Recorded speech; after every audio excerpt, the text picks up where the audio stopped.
Hey guys, it's the Chocolate Trucker coming at you with another video. And today is Friday, November the 16th, and I am currently in Wisconsin.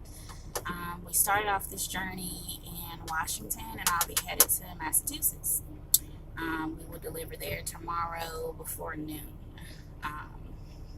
So that's where I am. And under my last video, one of the guys asked me why I chose to go lease.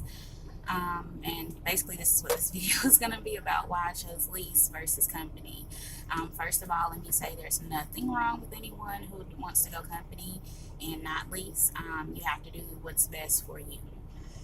For me, I like the flexibility of lease.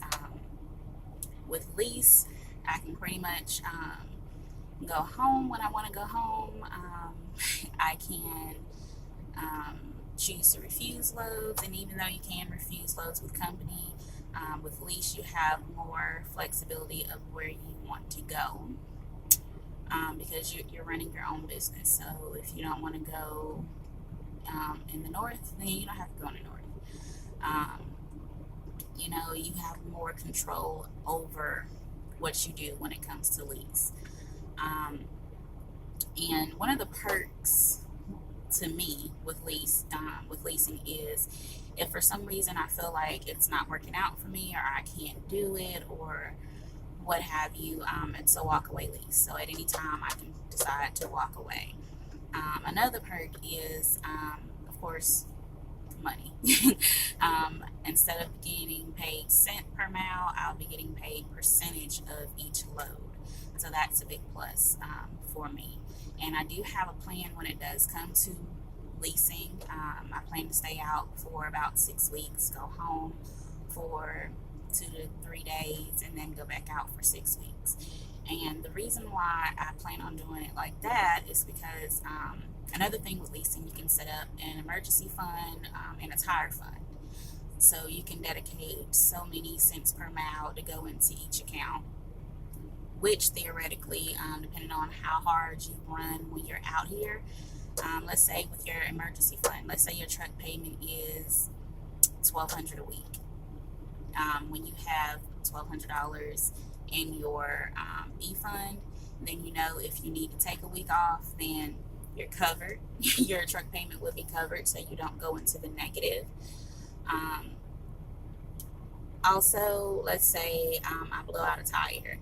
I know that I can dip into that tire fund to cover my tire, instead of having to come out of pocket and pay for it, which is a perk. I know on the company side, you don't have to worry about any of that. Your tires are covered by the company. When you want to go home, you don't have to worry about covering a truck payment because you don't have one. And also with company, I think you get 1 day of home time for every week that you're out, up to a certain amount of days per month.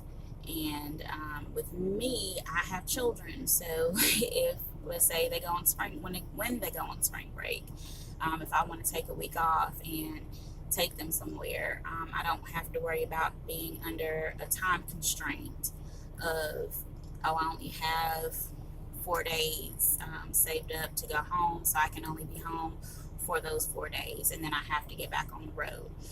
As a lease operator, I can say, well, I have enough in my emergency fund to cover my truck payment, so I'm gonna take this week off and I'm gonna spend it with my children. So it comes in handy, I believe, when it comes to like holidays, events, things of that nature. So that's why I decided to go lease. And I have talked to several lease operators. I've talked to some people on the logistics side, so they own their own trucks, and they're just under Prime's authority, I guess is how it goes. And I also talked to several company drivers before making my decision, and I think it's best for me. So that's why I decided to go lease. Once again, if you guys have any questions, just leave them in the comments. I will try to answer them as quickly as possible. These past couple weeks I have not been doing videos like I normally would do them. But we have been running from east to west, west to east, back and forth. Like I said, we started out in Washington State, and now we're going all the way to Massachusetts. It was a 3,100-mile run, so I've been just eating, sleeping, driving, and repeating. But I will try and get back to you guys as soon as possible. And if you want to email me, I'll put the email in the description. But it's chocolatetrucker18@gmail.com. Again, that's chocolatetrucker18@gmail.com. Yeah, so that's all for this video. Don't forget to like. If you're new to my channel, welcome. And don't forget to subscribe, hit the bell so you'll know when I drop my new videos. And you guys have a wonderful day. If you're up in the north in this snowstorm, then be safe and have a wonderful day.